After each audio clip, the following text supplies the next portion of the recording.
Hello and welcome to season 4 of the Let's Talk Wrestling podcast. As always, I'm your host, Kelby Bachman.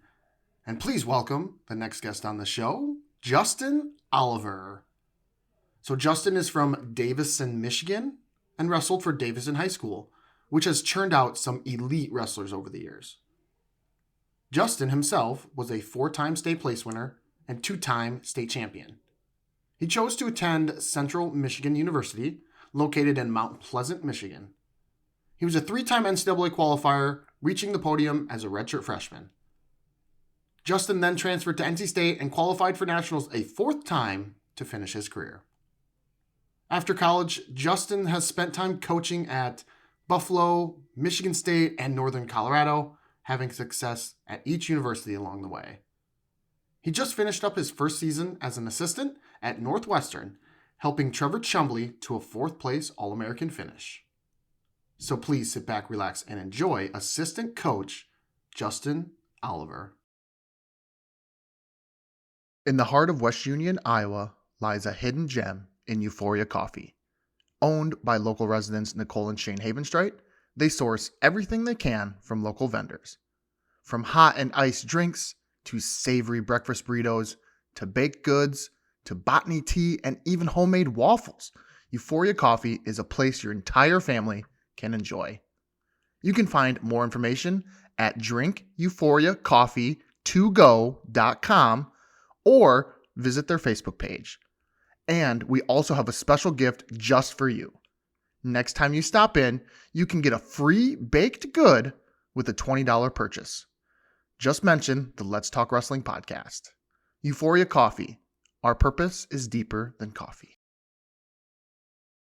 Did you get a haircut? No, I just have a hat on. Okay. Still. Okay, I was gonna be kind of disappointed, you know. Yeah, I know. I've talked to a lot of people about it, actually. The funniest people to tell me not to cut my hair, the funniest person to tell me not to cut my hair is probably Casey Cunningham. He was like, don't do it. Did he tell you why? No, but he was basically, I assume it had to do with the fact that he doesn't have hair and wishes he did. That was my assumption too. I was like, most of the time, people who don't have hair, will tell you to keep it. So I was like, you know what? Just because it was you that told me, I'm not cutting it. How about somebody who has told you to cut it? Roger Chandler, Michigan State. He basically every time he sees me tells me to get it cut. Well, do you ever just get it trimmed to be like, dude, I just got it cut? Like, I just got a haircut. Yeah, I have done that a few times. Yeah, I'm like, it was cut. It was longer. Actually, so at Big Tens, he was saying I should cut it, and I was like, it's shorter than it was when I was there, so like it is shorter. Like I did cut it. But when did you decide to start growing it out? Because like when you were wrestling, it was a little shorter, right? Yeah, I always had basically like some variation of a buzz cut with a fade or something when I was competing. It was when I was at Buffalo. It was around COVID when all that kind of hit and the barbershops all shut down. It was a combination of that and then like Stutz was not a huge fan of long hair for guys on the team. So I was like, fuck it, I'm gonna grow my hair out, see if he says anything to me. And what was the verdict? Did he say anything? No, he didn't. So it went well. And then I was like, you know what? I have grown too attached to it now and I can't get rid of it. So Had you ever had long hair before? No, that like the longest I ever had it was probably like face level, eye level probably. And back when like the Justin Bieber haircut was a thing. Yeah. So like probably back in like high school and stuff. Yeah, early high school. And then I remember at one point my high school coach took me to a to a barbershop when I had my hair that long and was basically like, you're getting your hair cut. And No he ironically, yeah, he had me get the same haircut as him, ironically, which was it was just funny. But yeah. Wow. Good times. Yeah, I was gonna say, geez. That's all right. Well, because nowadays, Mhm. at least in the high school level, when I think when we were growing up, you kind of had to have it a certain length. Like you couldn't have Yeah, long hair like we have. You had to have it yeah, below or, above your ears or whatever, and above your forehead. I yeah, don't know, whatever it was. yeah. Oh gosh. They finally loosened up on those when people started chopping off braids and stuff, and they're like, okay, maybe this is a bad look for the sport, which Yeah. probably a good call. Yeah, I actually there was one time I was wrestling in Cedar Falls, Iowa for I don't know, some national tournament or something. And I was overweight by like a tenth or two. And I'm like, I am Yeah. not running, I'm not running. No. And so I ended up cutting my hair and I made Yeah, weight. So yeah, that was yeah, about as drastic as I ever got with it. yeah. It I don't know. Uh, Luckily, never had to worry about that because I didn't have long hair when I was cutting weight or anything. But Yeah. I don't know. It gets to a certain point sometimes where like I either have to just start wearing a hair tie when I wrestle, or it gets really annoying. And I try to keep it like right at that borderline of like pre hair tie where it's not too annoying. Mm-hmm. Mm-hmm. But there's some days where you're like, I'm gonna lose my mind if one more person lands on my hair when I'm trying to move. Yes, yes. Or, and when it's the little things like you're bending over to pick something up and it just falls in your face and everything, and you just gotta. Mm, So yeah, yeah, I understand. yeah. Um, Uh, well, now that it's we more talked fun though. about what's that? It's more fun though. I enjoy it. Yeah, yeah. What does Storniolo think of the hair? he's he's a fan of it. I mean, he's got his Hey. nice little mullet himself. So I last year I was joking around with him and BJ. I was like, BJ, we need you to get like an afro or something, because then we would have the most diverse hair in coaching by a landslide. Yeah. I was like, I'll even get you like a wig afro to wear for a duel, like if I have to. Like we can make that happen. And what did he say? Was he going for it or no? He's definitely not going to grow out an afro. I think I'm going to have to just like one of these days pull the trigger on it and just buy one for him. See if I can convince him to wear it. But yeah, I think that'd be a hell of a trio with the mullet and afro and just long red locks. That's hard to beat. Hard. Yeah, you can't beat it. I mean, I'm even going through coaching staffs now. I'm like, geez, half of them have little hair in general. Yeah, and Central Michigan's damn near whole coaching staff is all like bald. It's like, Right? Yeah, I was thinking the same thing about Penn State. I'm like, geez, all those guys are bald. yeah, I that's mean, true. Casey is from Central Michigan, so I don't know where that ties in there. I am too, I guess. So it's inevitable, maybe. I don't yeah, know. Yeah, yeah. Oh, well, yeah. We talked about the most important thing in life, and that's hair. So everything else will be just yeah, icing on the cake from here on out. yeah. Easy. So yeah, we're in the off season. I wanted to ask you this. Um, off season's upon us. What was the first thing that you did when the season got over for you while you were competing? What was the first thing you did, or one of the first Uh, things? Typically it'd be just eating whatever I wanted, whether that was like pizza or ice cream, just like getting the food desires out of the way. I feel like that's a pretty big one, especially after the year of like maintaining your weight at a pretty lower level, especially during my time at Central, we would wrestle like 40 matches a year. So it was like every weekend you were weighing in. There was never like Mhm. that time to really indulge. So a little bit of that. And then honestly, just like getting away from the mat as much as possible for like a week where you're like able to kind of get that reset and different perspective. I honestly, in hindsight, wish I would have done a little bit more of that and like taken maybe like 2 or 3 weeks off later in my career to really like let my body recover and kind of let my mental state like Mhm. fully reset where it was gonna put me in a better headspace going into the off-season training. But you live and you learn. Hmm. Yeah. What did you do? Like you talked about, okay, you ate some stuff. Mentally, what did you do to take a step away? Were you like a video game guy or read books or hunt, you know? A little bit of video games. My now wife and I, girlfriend at the time, we would like go find somewhere to go, whether it was like some downtown city. I like photography a little bit, so had a camera. We just kind of go take pictures, do stuff like that. Basically, something to shift where my head's focused on. So having other hobbies is good to be able to like take everything away from wrestling and not really have that as a thought in your head for a little bit, and that way Yeah. it's a little easier to get back into it. Yeah. Anything specific that you like to like take pictures of? I mean, was it like action shots or was it nature? I'm just curious what kind of photography you were Uh, into. a little bit of everything. I do like nature shots. I just got a Fujifilm camera not too long ago, and was Okay. I guess last summer, was taking some pictures of flowers and stuff on campus.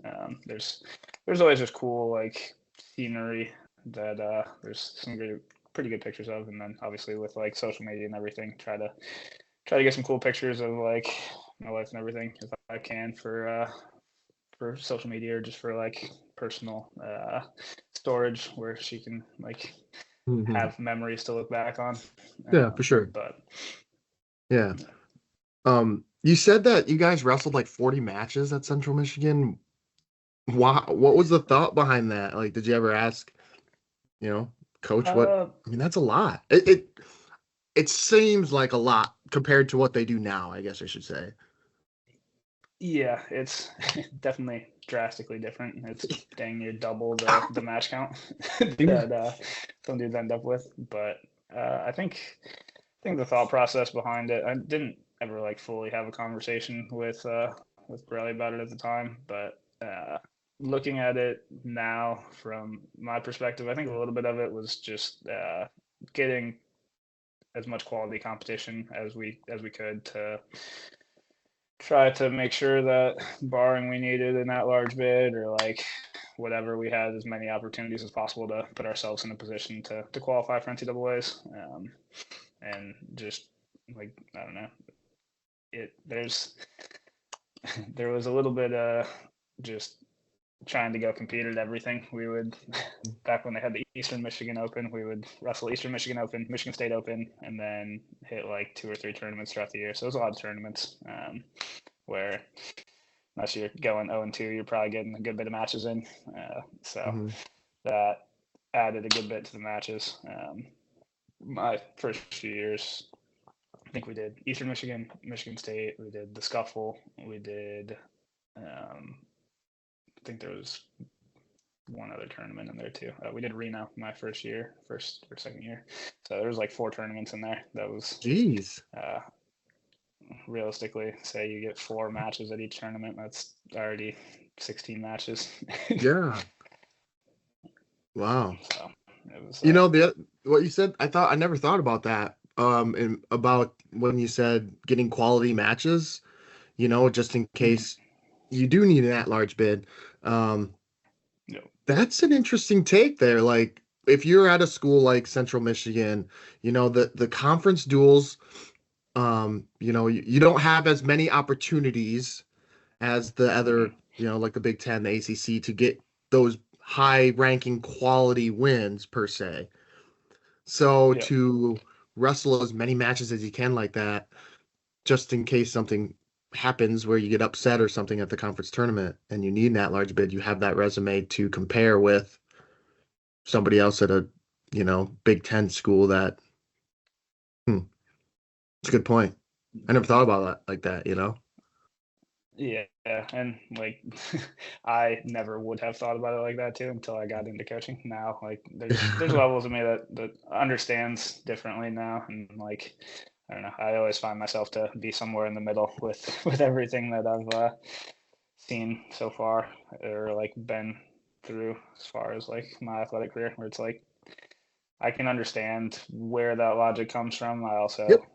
typically always feel like there's somewhere a little bit lesser that's probably going to be a happy medium where like not wrestling 40 matches and having my body a little beat up come March and feeling not as great as I could. But I do think it was a strategic planning, and I think obviously Borelli was an awesome coach. He's been around forever, so I think a lot of that for him, I'm sure, was trial and error and just kind of figuring out what worked in his earlier coaching days, and that seemed to be a good strategy.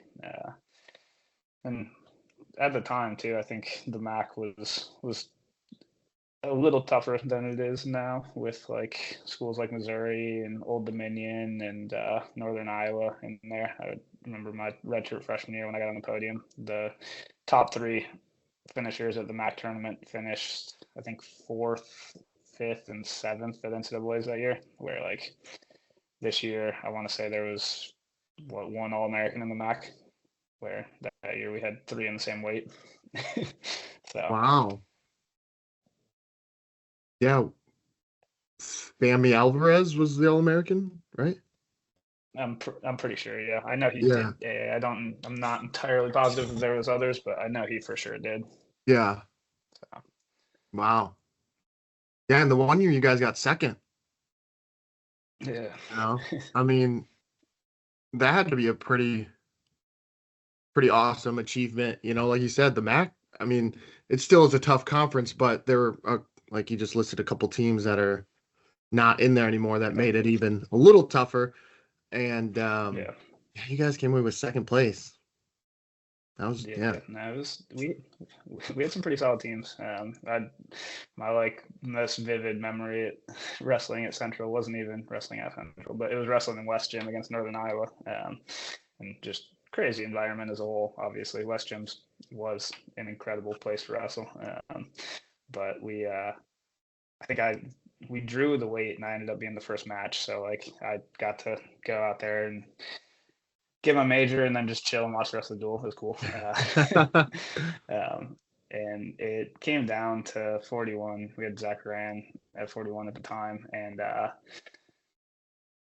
think we were pretty much going to win the duel unless something crazy happened. And he ended up beating his kid, and he sealed the duel, and he kind of like partied a little bit on him. And I remember fans were not too fond of it, but we ended up getting like a police escort to our locker room and then out to our bus afterward. It was just like, wow, these guys live, breathe, and die wrestling. Yeah. So it was a really cool experience, though. What was it like being the first match? Like normally you're, kind of in the middle, so you have some time to kind of warm up and get loose a little bit, but being the first one out of the chute, was that like a curveball to you, or were you just like, fuck it, I'll wrestle whenever? Yeah, it was a little bit of a curveball, but also a little bit of fuck it, we'll ride. I didn't really cut a ton of weight, so this was when it was still 1 hour weigh-ins, so it was a pretty quick turnaround. Yeah. So that was a little bit of an adjustment, but I think the most curveball piece of it was just like trying to reconfigure the routine and being like, okay, so Yeah, there you I go. usually do this at this time. Like, how am I going to go about shifting my routine so that way it lines up with being the first match opposed to being the fourth match? But at the end of the day, like I'm going to be ready to rock regardless at any point. And that was definitely something that had been kind of instilled in me at a young age, and especially throughout high school, where it's like, I don't care if you're sick or whatever you got going on. Like, wrestling is where you're going to find your peace. You're going to go out there and you're going to do it regardless. So I think it was just kind of par for the course. It's like, all right, well, we're Yeah. first. Let's go start us off on the right foot. Yeah. Did you have some moments like throughout your career earlier, like you just kind of mentioned or alluded to, that you had to deal with that made you ready for a moment like that? I mean, yeah. Yeah, for sure. So the biggest one that comes to mind, my junior year of high school, it was like the week before our first duel. I was rolling around with Lincoln Olson, who ended up going to Oklahoma State, coming to Central Michigan for a little bit. I think he's coaching, got a got a head coach club job recently, but was rolling with him. It was not his fault at all, but I had a leg in. He hit like a quad pod roll, and I tore my meniscus, which it was probably torn before. It had been clicking and everything, but it caught in the joint, so I couldn't move my knee at all, and that was a little panic-inducing. Our trainer ended up being able to get it uncaught in the joint, so I could like freely move my knee again. And then I went home and I was like sitting on the couch, and I went to swing my leg over the armrest, and it locked out again. I was like, "What is happening?" Mm-hmm.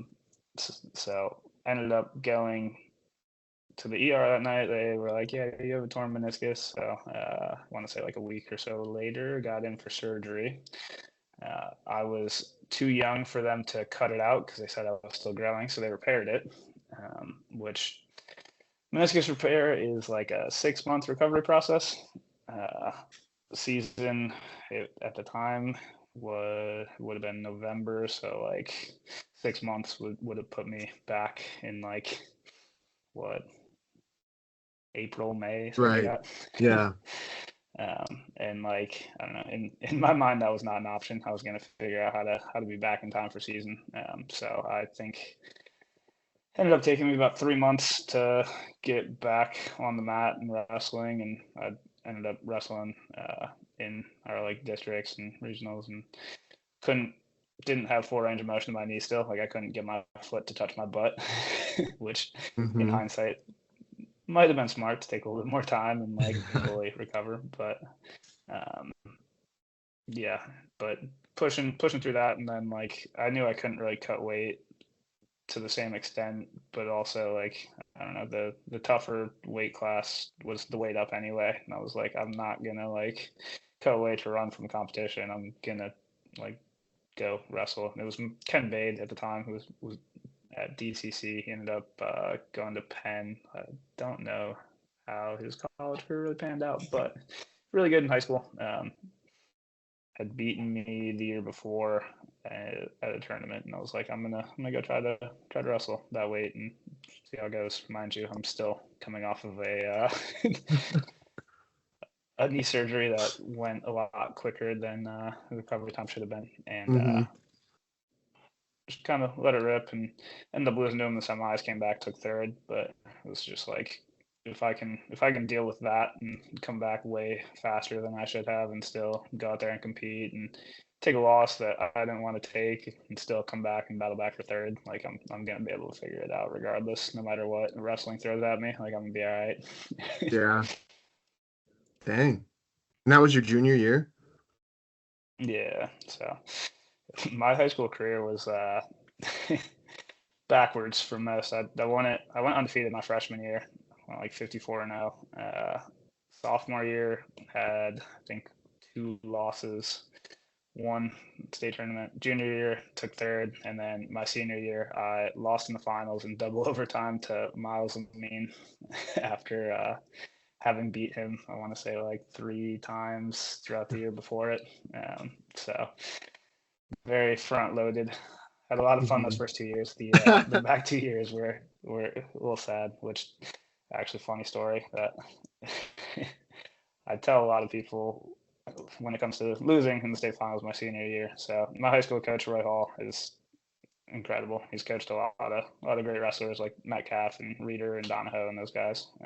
So he did an incredible job. Still does an incredible job. But he I walk off the mat after losing in overtime, and like I'm walking into this tunnel. I have my headgear in my hand, and I like spike the shit out of it against this wall, and I just Yeah. kind of walk away from it. I'm like, fuck it, I'm leaving it. Mm-hmm. Go find a corner to sit in, and just kind of like process everything. And like a minute or two later, he walks over, headgear in hand, looks at me, he goes, "Can I keep this?" Like, yeah, you can keep my headgear, dude. And then the second thing he says to me, he says, I want to tell you this isn't going to, but it's going to haunt you for the rest of your life. I was like, awesome. Awesome. Wow. What? So, yeah, Do you know where that headgear is at now? Does he still I have it? have no idea. Okay. I'm sure he does somewhere. I'm sure he doesn't know where it is, but I would imagine he has it somewhere. Wow. I But mean, yeah, does that still haunt you to this day, or? uh, not not quite as bad. There's still moments where like it'll creep into my head and I'll be like, fuck. Yeah. But there's plenty of other moments now that stepped in front of that one, so it's a little less frequent, but it's still there. I'll still have some nightmares about it every blue moon. Yeah. Did that hamper or hinder like the recruiting process, having been a two-time state champ as a freshman and sophomore, and then not getting it done in the latter part of your career in high school? To a certain degree, I think yes.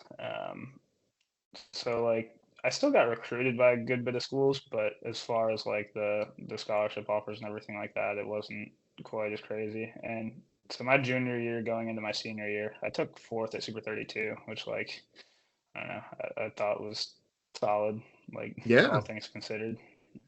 um, Yeah, because were and you still like recovering from surgery at that point still too? technically, yeah, it was like that was probably like the 7 8 month mark. So it was like Yeah. realistically probably should have been, but was given my timeline, feeling a lot better at that time than I did Yeah. come state tournament. But yeah, I took I want to say third at Flow Nationals one of the earlier years, and then ended up taking fourth at Super 32 that summer. So I kind of had the anticipation that there was going to be a little bit more interest than there was, all things Hmm. considered.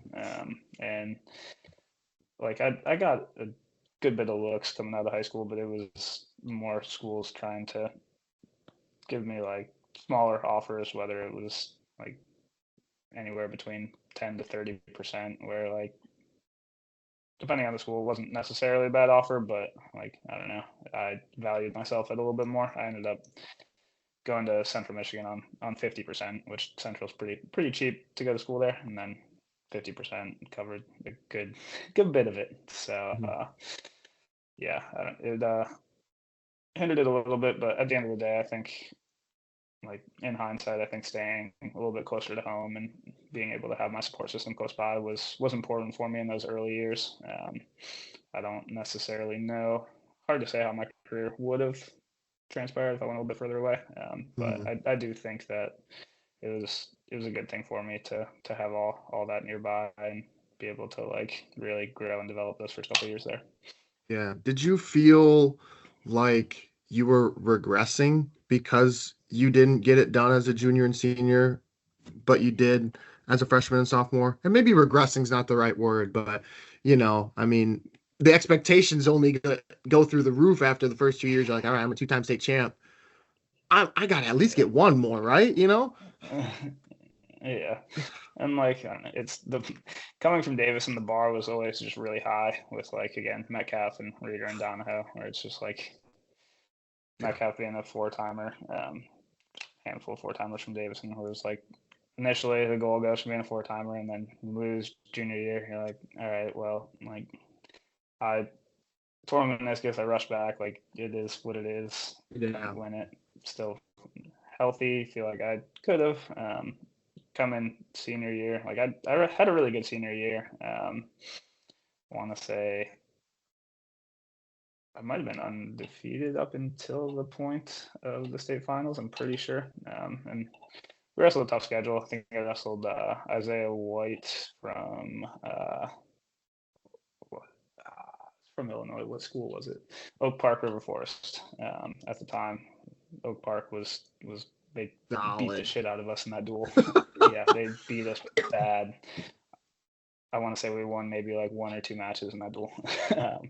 But I beat him in that duel, and then I think we wrestled Montini Catholic, who was also solid at the time. Yes. Beat a pretty good dude from their school, and like had a lot of good wins throughout the year. And then so my in the regional finals, or no, I think it was the first round of regionals, first match of regionals. So like not even really wrestling anybody that was super good. I like got in on a double and I went to like finish it, and when you're wrestling somebody that like doesn't react the way that you're expecting it to, and everything just kind of like goes awkwardly. Yep. So I'm going to finish this double leg, and his body like just isn't where I think it is. So I just drive myself straight on top of my shoulder and sprained my AC joint pretty good in my shoulder. And like couldn't quite do as much as I wanted to with it throughout the next couple weeks, which was unfortunate. But come the state tournament, like everything was kind of feeling fine. I was taking more Tylenol than I probably should, and now looking back, Tylenol is not even what you're supposed to be taking for anything that's like below the head. So I don't know why. That was a Paul Donahoe special. He was like, "Here, take 1,000 milligrams of Tylenol. You won't feel it." Like, all right, cool.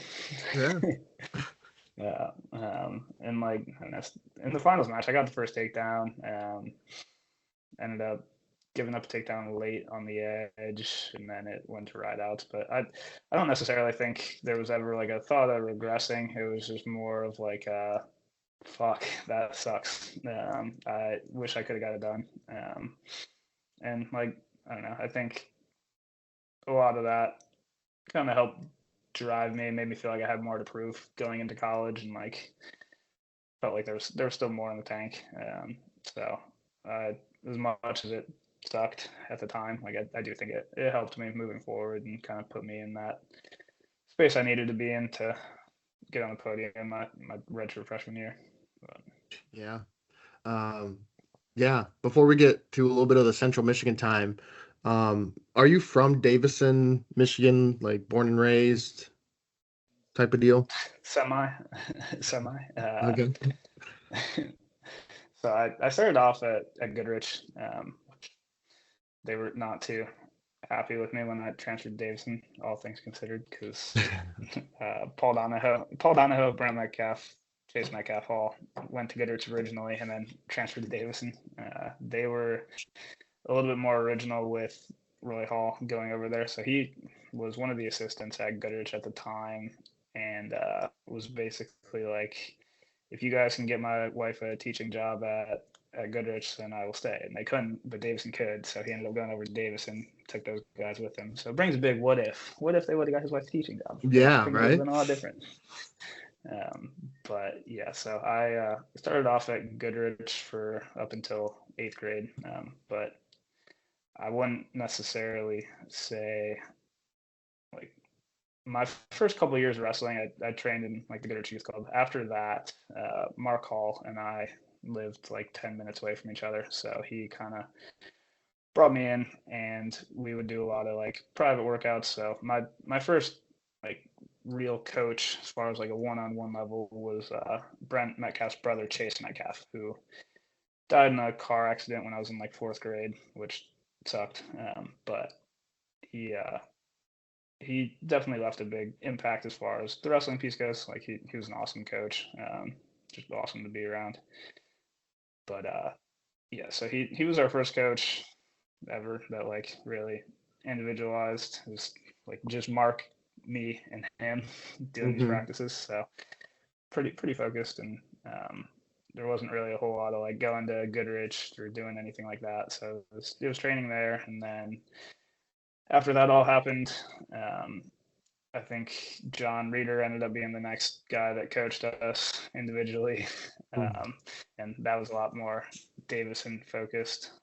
We would do a lot of our workouts in the Davison room. And Mark had a room in his garage that we would work out in a lot. So after that, we kind of started our own youth club, called it the Chase Metcalf Studs in honor of Chase. And Chase Metcalf Studs. Singlets. Yep, that was CMS, which we had like maybe 8 dudes, but if you saw us pulling up to a tournament, especially in Michigan, like we were gonna run it and probably win the tournament even with teams with like 20 kids. We'd win it with like 8 because we'd all win. But yeah, so we started that, and that kind of was the beginning of a lot more just travel wrestling. I think we wrestled in PA more than we did in Michigan for a while there. Where like Really? I have a lot of memories wrestling like Nolf, Vincenzo, who else? Michael Kemmer, Josh Shields, like all of those guys, we would wrestle on a consistent basis, just going out to those tournaments. So kind of took away from the Goodrich piece was definitely, I wouldn't even necessarily say affiliated fully with like a school at the time. I was still going to school at Goodrich, but like the wrestling wise, I wasn't like a part of the Goodrich wrestling program. Just with where we were kind of at and with what Mark wanted to do, we were in a motorhome dang near every weekend, traveling the country, going to Tulsa, and on our way back hitting some random podunk tournament in like Bowling Green, Ohio.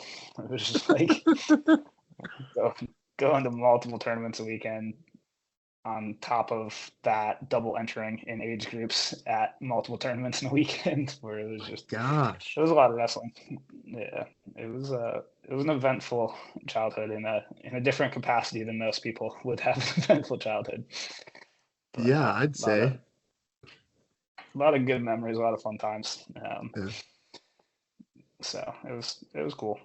But yeah, not entirely fully Davison raised, but in a different capacity than going to school at Davison. I would say my wrestling career was definitely more Davison influenced than Goodrich influenced. Yeah. Did I hear about there was a motorhome involved in all this? Yeah.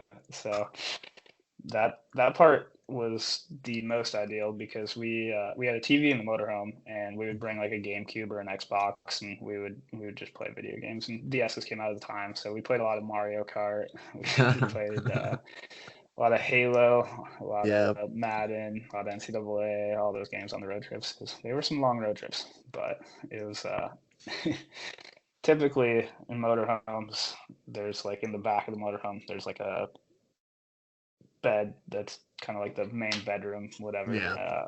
Mark converted it so like usually there's like a walkway on both sides of the bed where like obviously you go and you have your like closet and everything.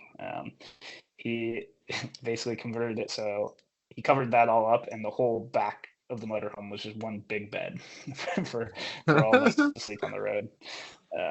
Which was pretty funny. So there'd be like 4 or 5 of the kids sleeping in this big bed in the back of the motorhome, and the parents would be driving, or like the beds in the front of the motorhome, they'd be sleeping up there. So yeah, it was looking back a hell of a setup, and we would pull up to tournaments, and like if they were at a high school, we'd pull up and plug in to the high school that we were wrestling at.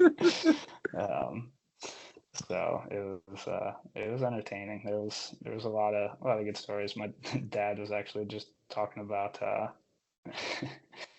we were pulling up late to one tournament, and Mark's just like flying through this school parking lot and didn't realize there was a speed bump, and just my dad's standing by the shower at this time, and Mark just flies into the speed bump, and my dad like hits the shower, and it just shatters everywhere. So yeah, a lot of just random fun little memories like that, where like doesn't even have anything to do with the wrestling, but still just good times. Yeah. Those are the best kind of memories. The ones that really stick with you, you know. Obviously some of the competing part sticks with you, but those stories are the ones that really like the first ones that come to mind, like, gosh, remember this road trip we went on, and like everyone just like has a hoot and holler. Like same with us.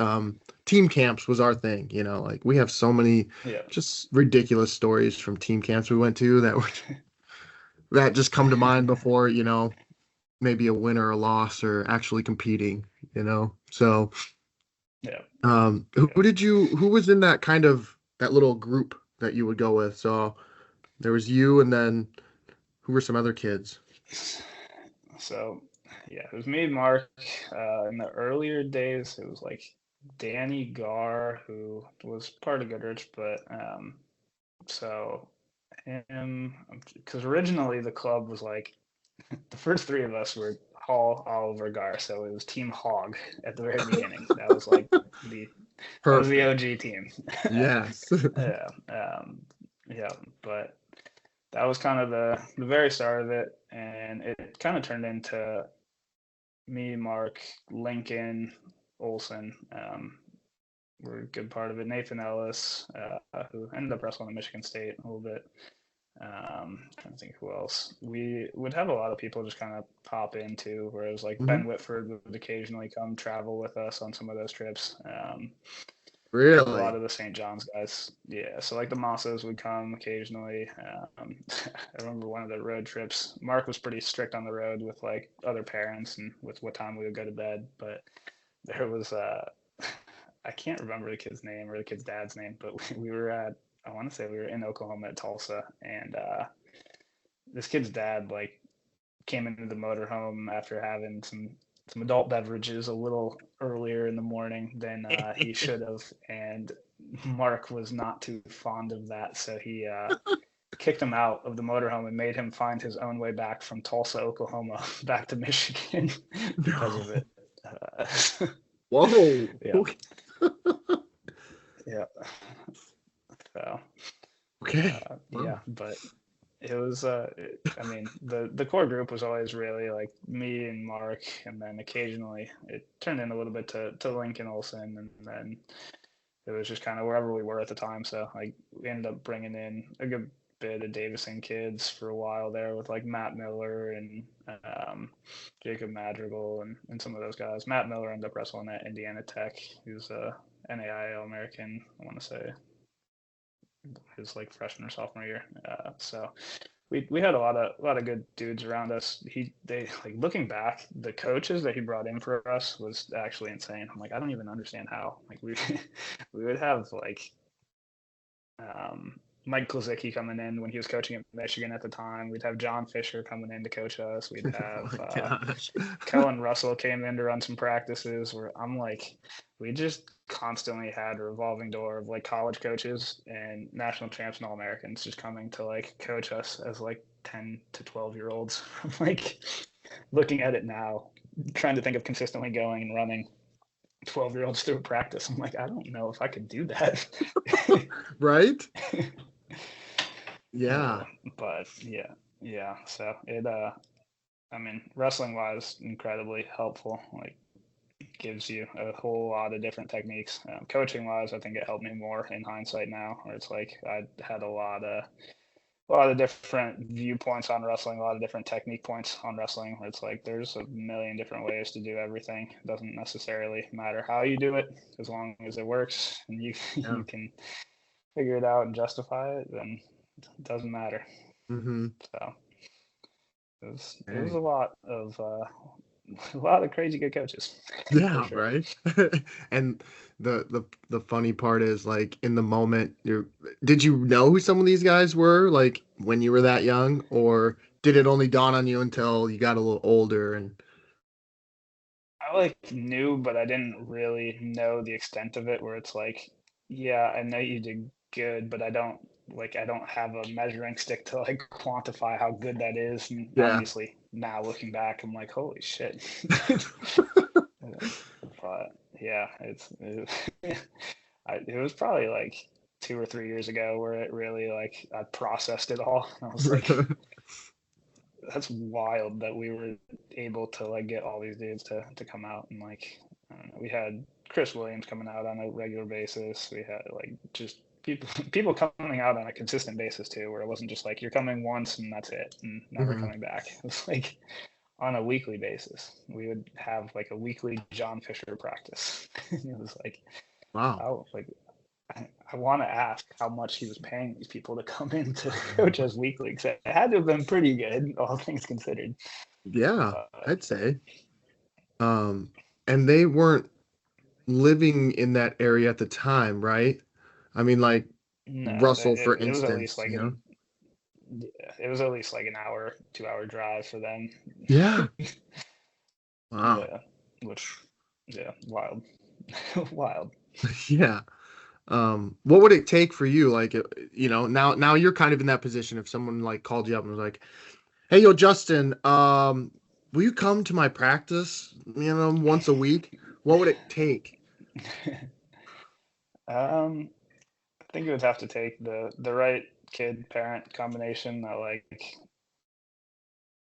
I don't know. For me, a lot of it's just uh, base a lot of stuff off the vibes and just Mhm. like if I feel like you truly are like passionate about the sport and it's not your parent just like trying to live vicariously through you and like they're pushing you to do it yourself, I don't think it would necessarily take as much. I would definitely need it to be a little closer in proximity. I think I might make them come to me or like meet in the middle somewhere. Yeah.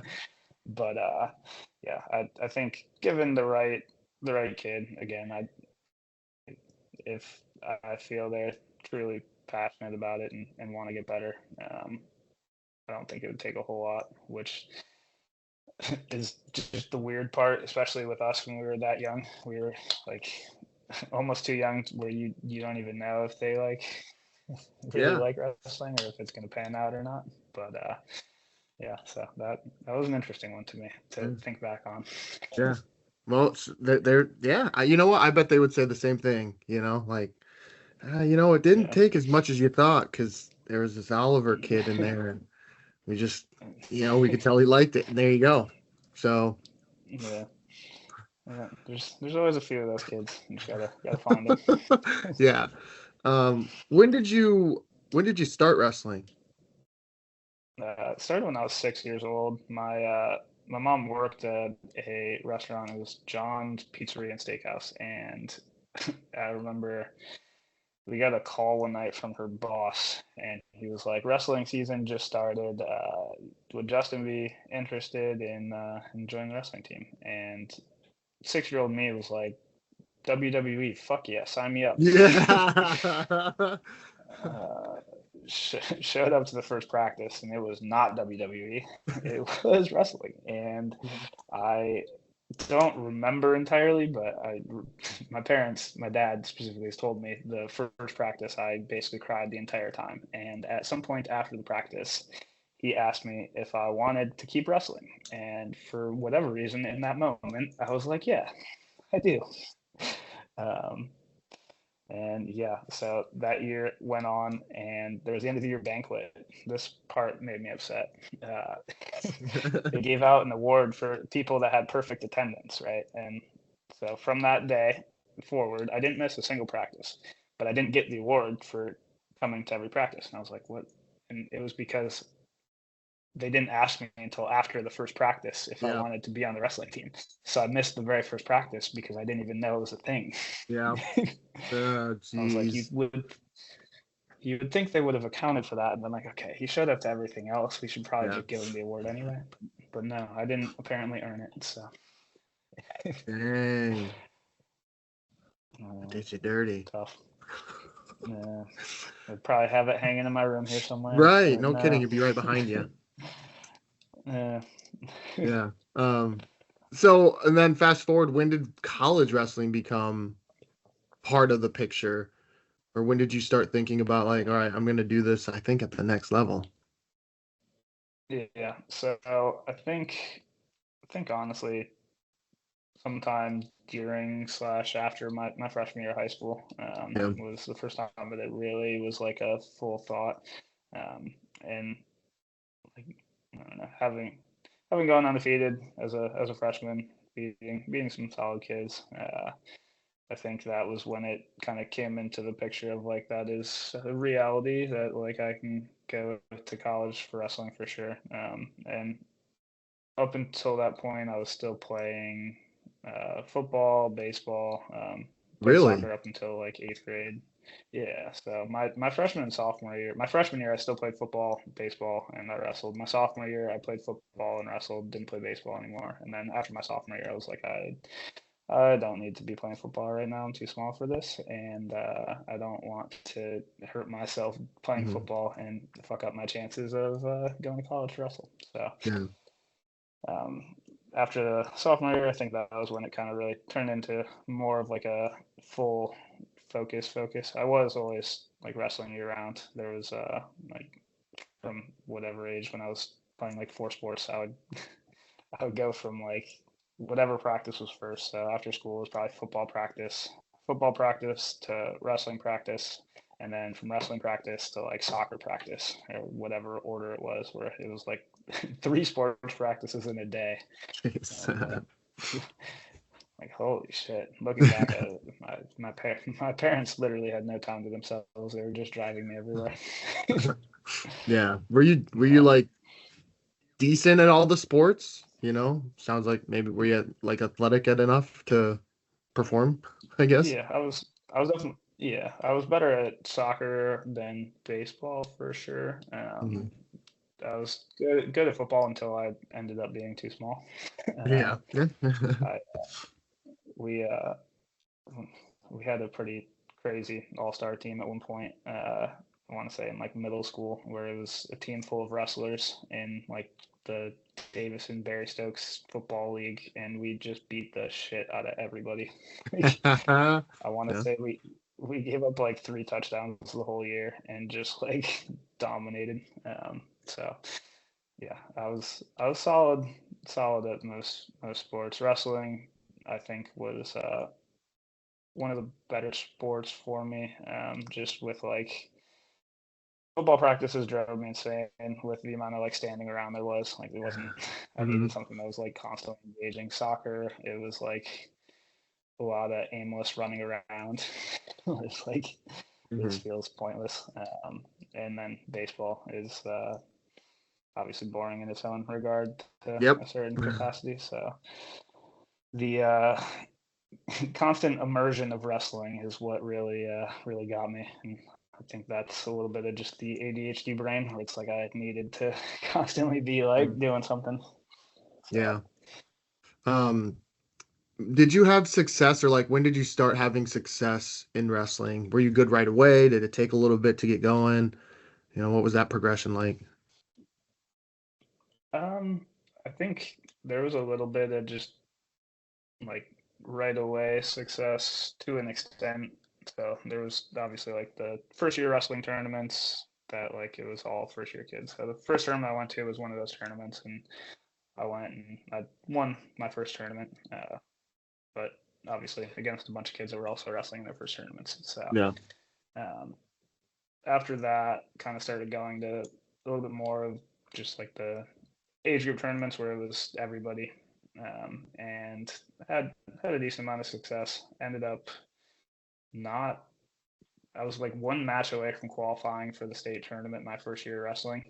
Um, Crazily enough, I still remember who the match was against and exactly how I ended up losing the match, which is a little fucked up that is somehow still seared into my head. But wrestling Cody Hall from Cairo, and we had there was this girl that was roughing, and I want to say I was up by a point, and he like had hit a stand up, and I like dropped down on his ankle, and like was on his ankle as time expired, but the ref gave him a point, and it ended up going to overtime and ended up losing in overtime, and he ended up going to the state tournament, and I didn't.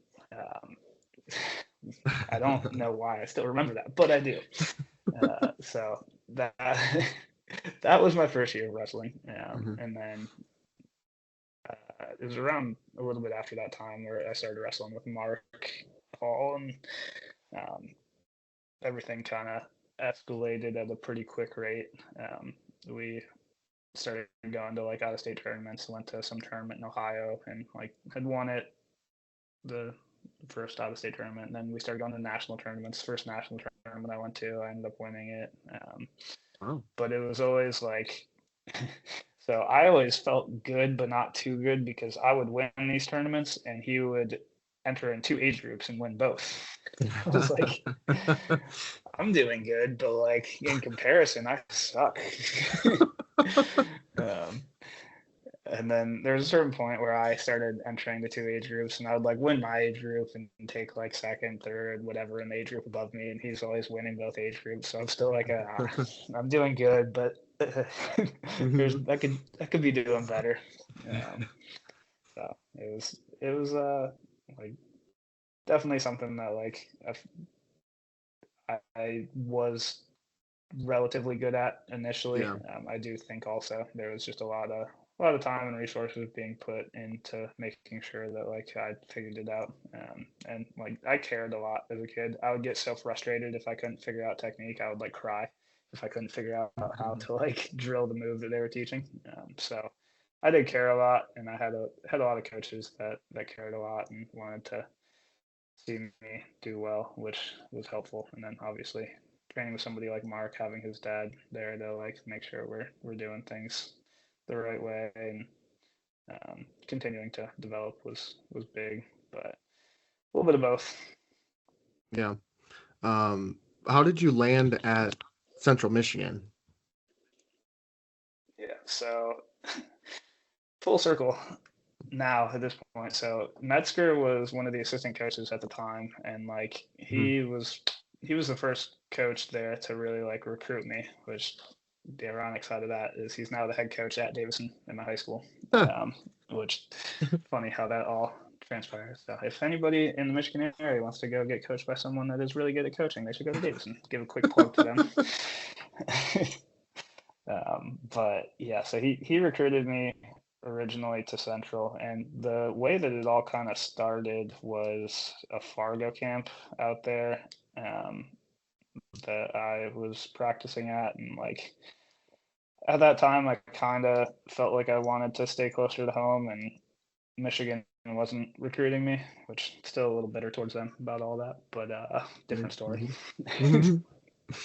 so so I went up to Bradley and I was like, just wanted to let you know that I'm interested in Central Michigan, and I think my dad ended up talking with Metzger a little bit, and that kind of started the ball rolling of them starting to kind of recruit me, and then it ended up being ironically between NC State and Central Michigan when it came down to like me making my decision, which Ah, super ironic all things considered.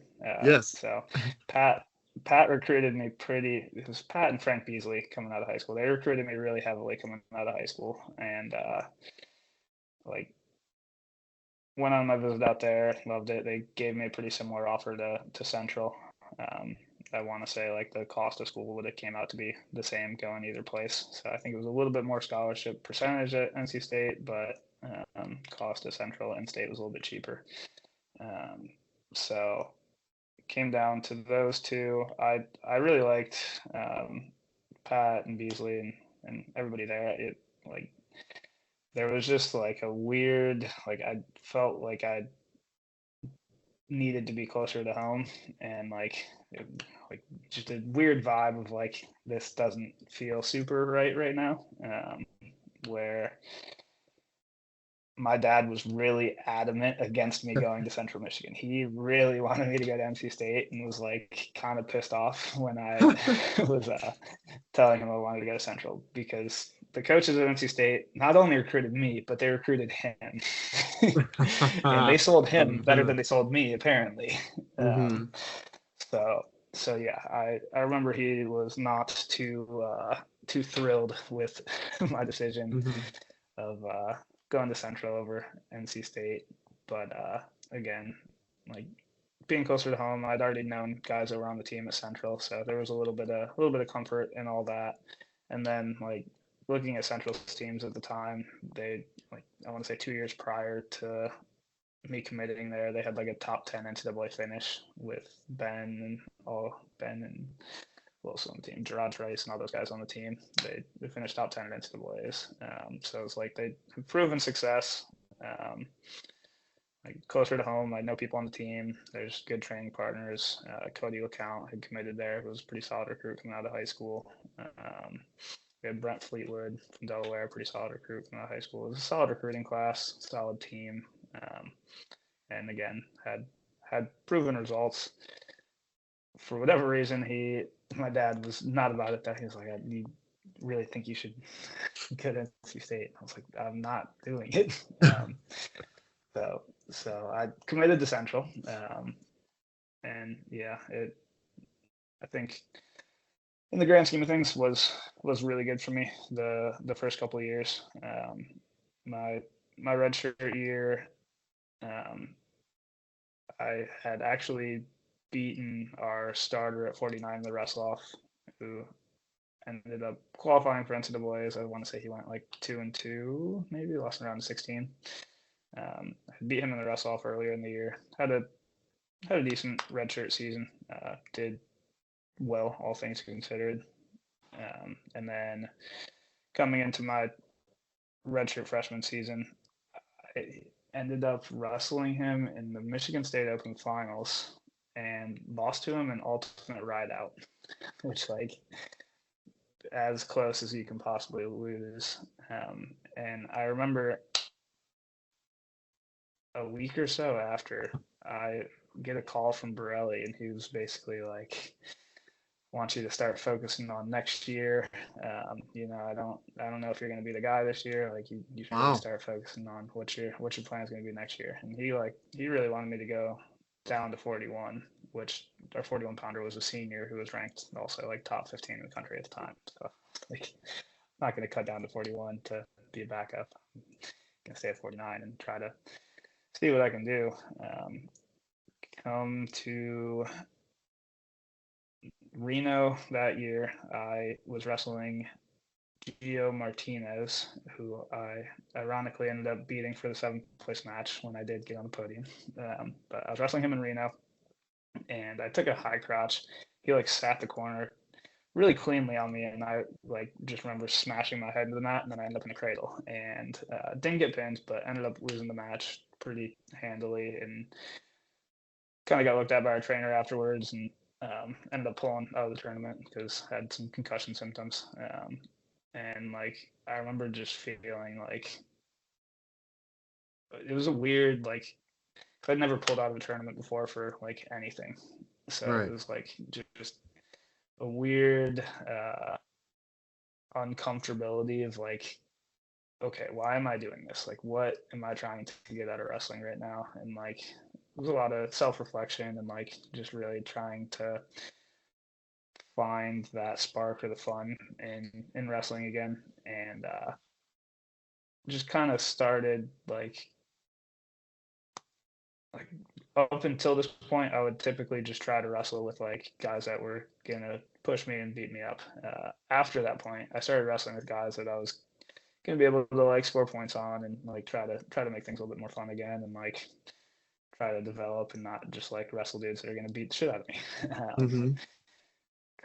Come into the Southern Scuffle, our starter Heffernan at the time ended up having an eye infection and couldn't wrestle at the Scuffle. So I ended up being like our team point scorer for the tournament, and I had Anthony Colica second round. And I remember just being like, all right, fuck it. I have nothing to lose. Everybody expects me to lose this match. Like, what's the worst that happens? I go out there and just like lose. Like that's what everybody expects. So there was a little bit of that like freedom in that match of like, okay, like it is what it is. It's going to be what it's going to be. I don't need to like stress about the result. I can just go out there and wrestle. And honestly, he was ranked like somewhere between 7th and 9th in the country at the time. And at this point, I'm a backup. Right. And I ended up beating him in overtime. I want to say I actually hit him in a low single in overtime, and that was how I scored the takedown, which is ironic considering he was at Oklahoma State. But so beat him, and then I go in the next round, lose to Matt Smedo from Drexel. Come back through the backside, win a bunch of matches, and I end up having Matt Smedo in the 3rd place match again. So I get a rematch with the dude that beat me, and ended up beating him in the 3rd place match, which was also really funny because we were like out there, they were doing like all the announcements and everything, and I just remember him standing in the center staring at me, and I went over to the corner with I can't remember who was in my corner. It might have been like Ben and Cubberly. I don't remember who Burley was, but I go in the corner and I like didn't know I was wrestling Tony Ramos over here. Vividly remember that. And then I ended up beating him relatively handily. And then like from that point on, I just kind of rolled through the rest of the season, beating pretty highly ranked dudes like Mike DePalma, Alex Richardson. So like racking up pretty quality wins. And then come, I want to say, early February, end up getting a wrestle off, best 2 out of 3. I ended up beating him in the first 2 matches, so I earned the spot back, and then just kind of rolled through nationals, rolled through MAC tournament, beat Richardson in the semis, lost to Diploma in the finals, and then went on to NCAAs where had Clayton Ream from North Dakota State first round, and then BJ Clagon second round, who had upset the 8 seed first round, I think, who was Evan Henderson. And I remember it was late in the match, and I was up by 2 points, or I was up by 3. I was up by 3 points. And what I think happened is he gets a reversal. So I think we're tied. Mhm. No, I was up by 2 points. So he gets a reversal. I think we're tied. I get the escape. So I think I'm up by 1 point. And I just kind of like avoid him, and he's like not really coming to attack me, and I was like just confused what was happening. And Mhm. come to find out, they gave him an escape and then a takedown. So me getting the escape tied the matchup, and it was tied. And we ended up going into overtime. But before that, I remember the corner was like asking me if I wanted to challenge the call. And I remember being like, I have no idea.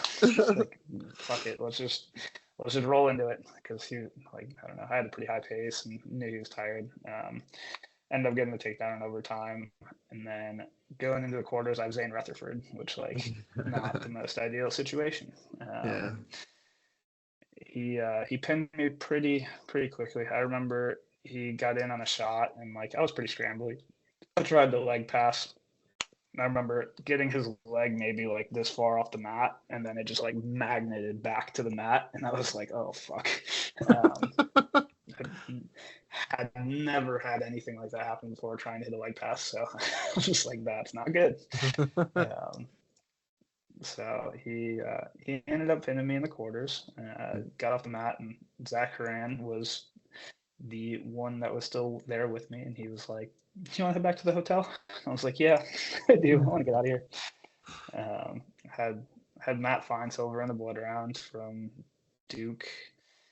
Uh, got rode out the entire second period. Ended up still beating him by a point, which getting rode out in the second period was not pleasant.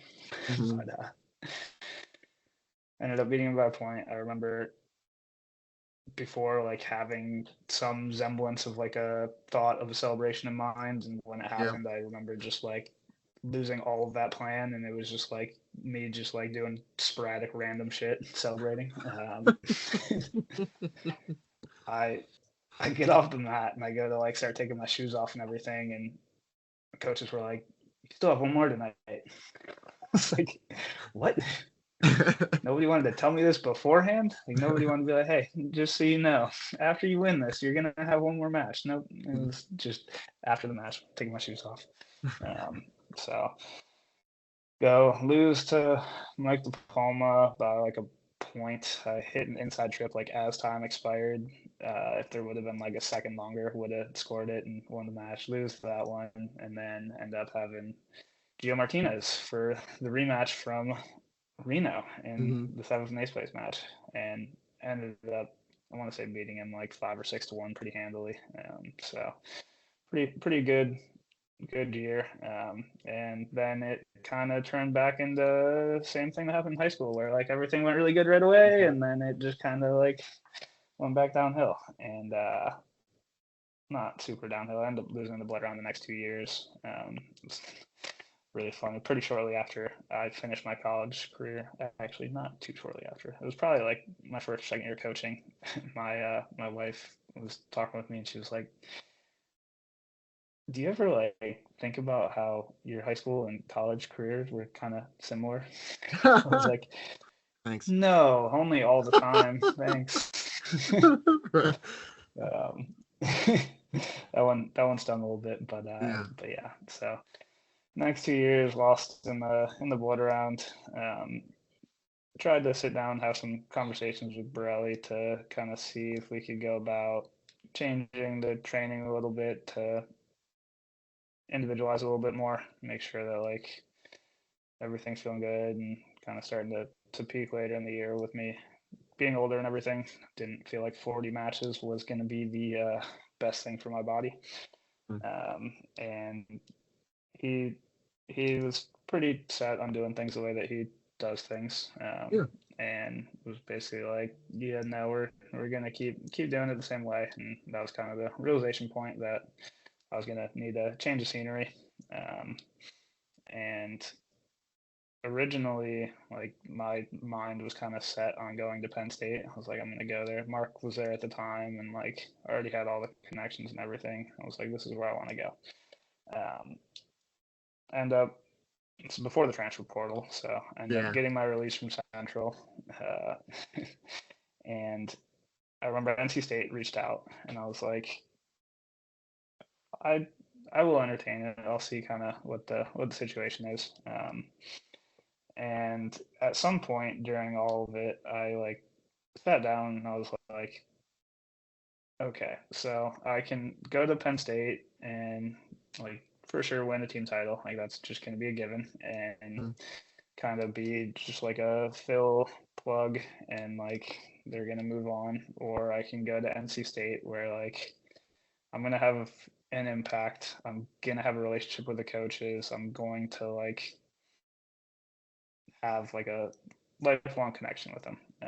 And ended up kind of weighing that a lot into the decision, which made me feel a lot more comfortable going to NC State. Where it's like, okay, I'm gonna go somewhere where like they truly value me and care for like me as a person, and want to see me succeed. They recruited me out of high school. They thought I was this good initially, Right. Right. and again, like they're gonna be there for me with life after wrestling, which ended up actually being the entirety of how I got into coaching. So I finished my career at NC State. Didn't go the way that I wanted it to. It Wrestling gets harder when you get older. In case you didn't know, Yeah. your body doesn't quite cooperate with you the way that it does when you're younger. So had had a rib that was out that we thought was back spasms. Treating back spasms for a while. My rib was fucked up. Couldn't quite move the way I wanted to. Still was doing okay with a lot of the matches. But my I actually was sharing this story with a couple of the guys on the team, um, with them either at the Big Ten tournament losing matches that like kind of knocked them out of the tournament and ended their seasons, or some of the older guys actually where they lost some Big Tens, and that was kind of the end of their career. So I sat down with some of them and was sharing the story of my last college match.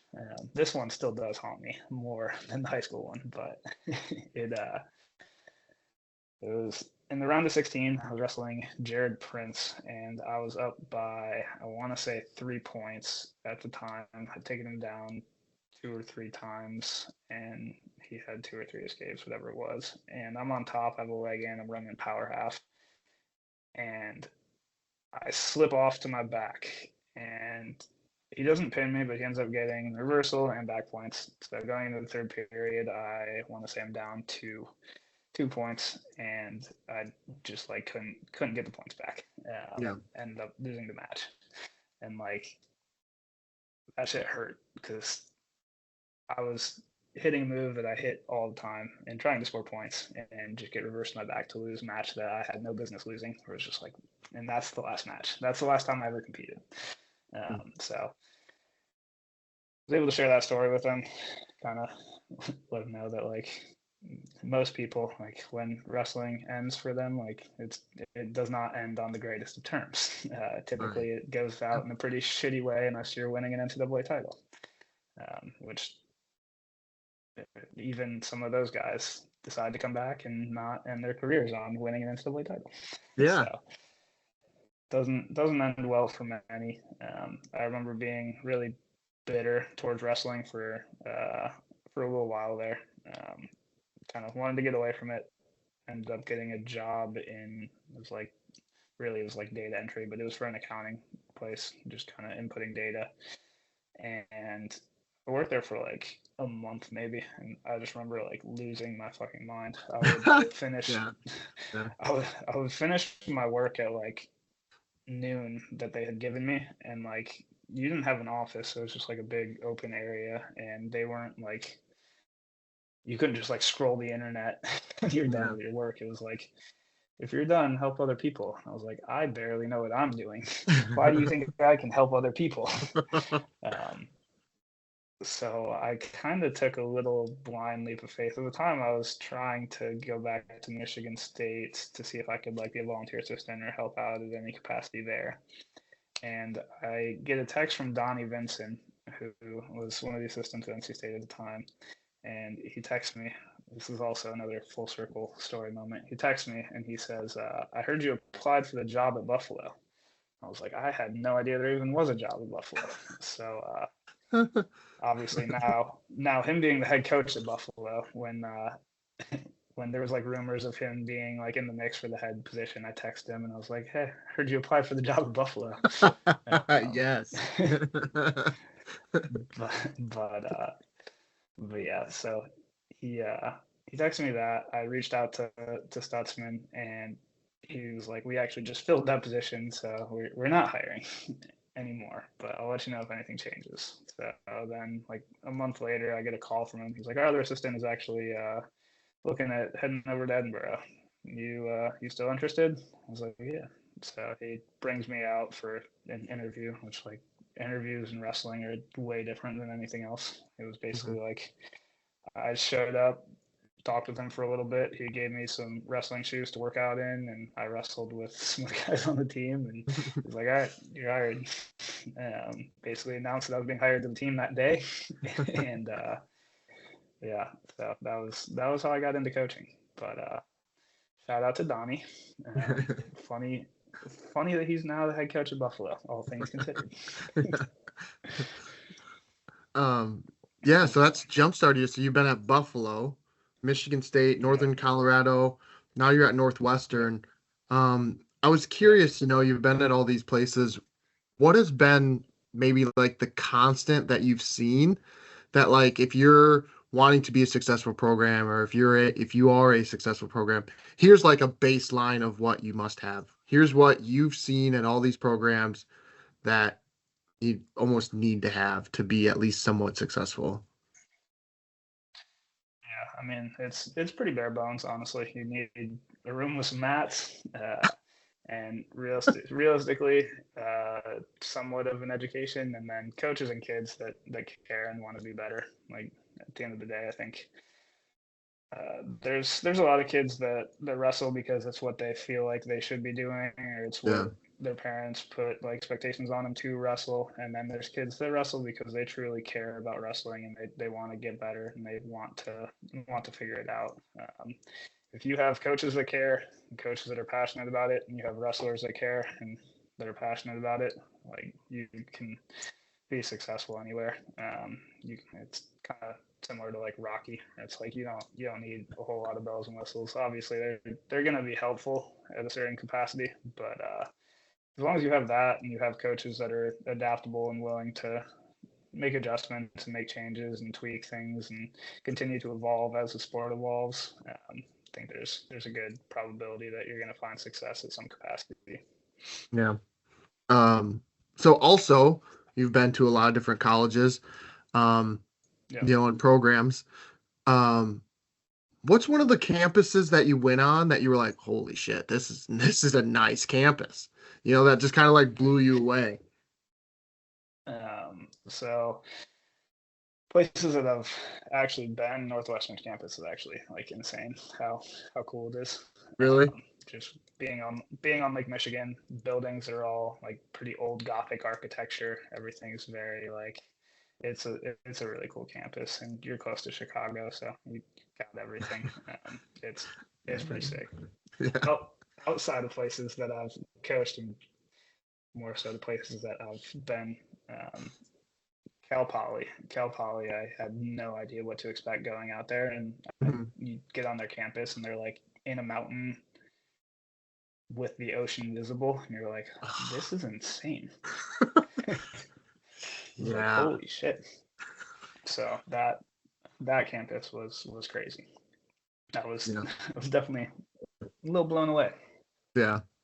Um, Also with some of these places that you've been, you've kind of seemed to elevate a guy that's around your weight. You know, you had Alirez a couple years ago, Chumbley Yeah. this year. You know what's your secret? What's your secret, man, for like, you know? Yeah. So I think the the biggest thing for me as a coach, and a lot of it's been just trial and error and learning from like what I would have wanted as an athlete or what I think would have helped me. And True, yeah. a lot of it's really just building that relationship with the athletes and like showing them that you care about them as more than just a wrestler, and like investing into them at every possibility, and really getting that level of trust where they're bought into you, you're bought into them, and it makes it a lot easier for them to listen to you when you're telling them to do the hard things, and when you're trying to get them to like perfect something, they're gonna listen a lot better, and they're gonna care a little bit more because they don't want to let you down, you don't want to let them down. Where it's like a mutual kind of understanding of like we're gonna fucking do this together. Like Mhm. there's no other option. We're gonna figure it out. And yeah, I think a lot of it this past couple years here, especially with Trevor, was building that super solid relationship and pouring everything I could into him.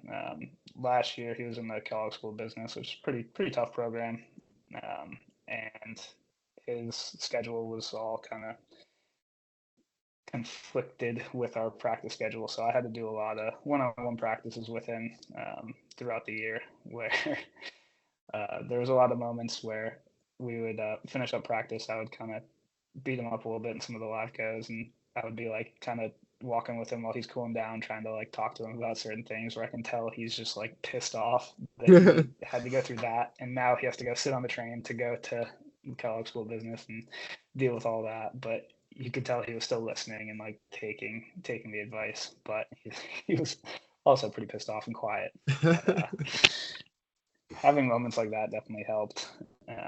But on top of that, just knowing that like he's an awesome person, has super incredible character, and like will do all the little things right. Obviously, sitting behind Deacon for first couple of years of his career, not going anywhere, waiting until his time and spot came, and uh, coming in, wrestling, and staying, and not achieving his goals last year, not really thinking about leaving. The only thought was whether or not he wanted to come back. Decided to come back, and being able to achieve that this year with him was pretty special. Trevor's my man. He's one of my favorite athletes I've coached, been around, and like it's special. His family's taken us under their wings as well. Like my wife is at everything. She comes to every dual meet. Shout out to Ava. But she'll be one of the people screaming the loudest at the duels.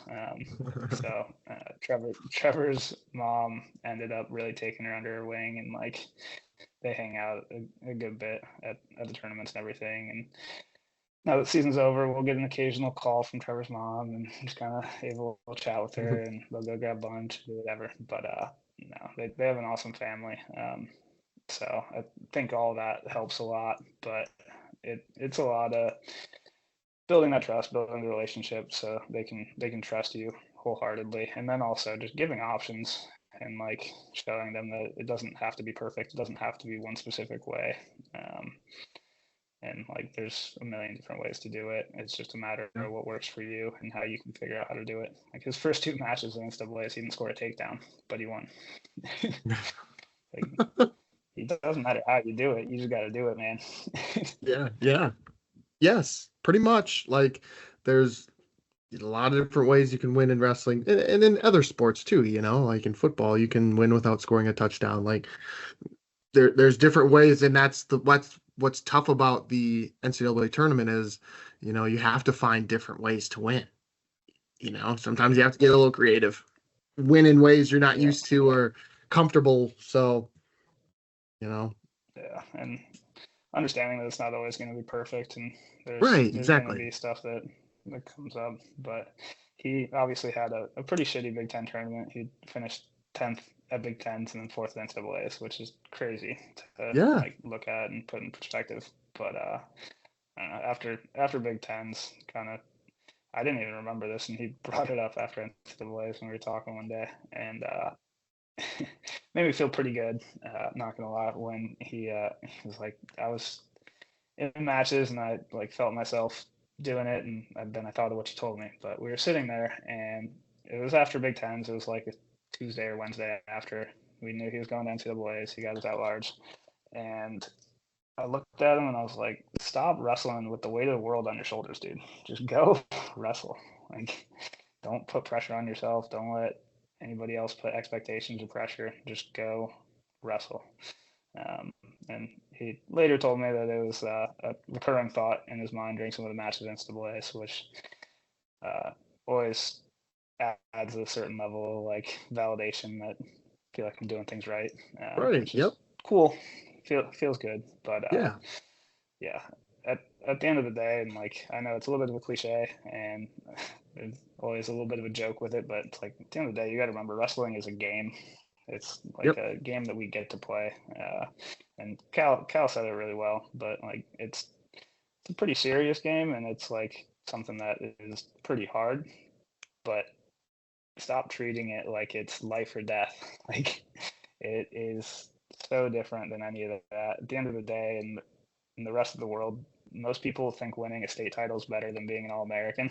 Or it's like stop putting so much pressure on yourself. Stop like not stop caring, but stop trying to like win matches. Stop trying to win for other people. Stop trying to wrestle to this standard or expectation of like being perfect. Just go out there and have fun, let loose, wrestle, be free, like try shit, see what happens, see what works, see what doesn't, especially in practice where it's like you can get caught in that cycle of just doing the same thing that works over and over again, wrestling people that you know pretty well. So you're like, this is going to work.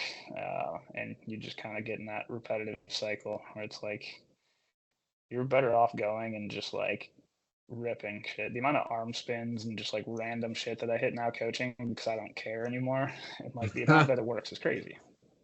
But like every coach will tell you like they get so much better at wrestling when they're done competing and start coaching. And I think a lot of that resides in the fact of like that lack of pressure, that lack of care, where it's like Yeah. it doesn't really matter anymore. And the more you can take that attitude into when you're actually competing and like when it does actually matter, if you can figure out how to have that mindset shift of like this does matter, but also like it really doesn't at the end of the day. Like I know who I am. I know I still have people around me that are gonna love me. I know I have a support system. I know like win, lose, whatever happens, like they're still gonna be there for me. Sun's gonna come up tomorrow. Everything's gonna be okay. Like you can have that level of peace going into a match. Gives you a lot more freedom to just go let it rip and like really just send it and have fun while doing it. Because again, wrestling is hard. It's hard as shit at times, Mhm. but it's supposed to be fun. It's supposed to be fun. Right. Yeah. Very well said. Very well said. Last thing I wanted to ask you here, talk about full circle. We started about a little bit about what you did as an athlete heading into the off season. What about now? Like, what's the off season look like, or what are you planning on doing here in the off season as a coach? Do you take a break from wrestling still, get away? Do you not go into the room? What's the off season look like for you now? Yeah, so it's a little less of like a full break, but there's that week of staying away from the mat, where you're kind of doing your own thing. Originally, we were gonna go drive out to Tennessee to hang out with my parents, and then we finished NCAA's. And after the emotional roller coaster that we went through, my wife and I were both like, "Yeah, no." The thought of that sounds so so bad right now.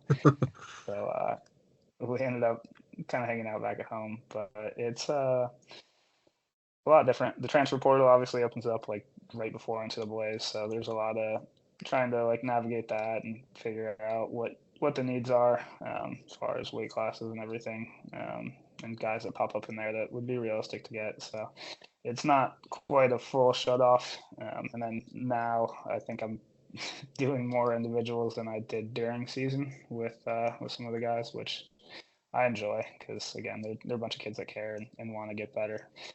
So right now, like 4 days a week, I'm doing individuals in the mornings, and then they're practicing in the afternoon. So little less of that break. However, I have also found a lot more like peace in wrestling and a lot more like satisfaction and enjoyment in it. So it's a lot. It's hard for me to be away from it now, where it's like I truly do like I love it. It's something that I've found a passion for, and like I thoroughly enjoy being in the room with these guys and helping them as much as I can, trying to teach them things in different ways, whether it's stuff they've already learned, trying to teach it to them in a different way that's going to help them learn it better, or whether it's just like random shit that I started doing when I was a coach that like I never would have thought of hitting when I was an athlete, and teach them that stuff because it's fun. It's fun. Like not just like random rolls and like weird trick moves that aren't necessarily trick moves. Like my baseline high crotch defense has turned into a somersault now. I guess somersault out of high crotches. Like that's baseline high C defense for me.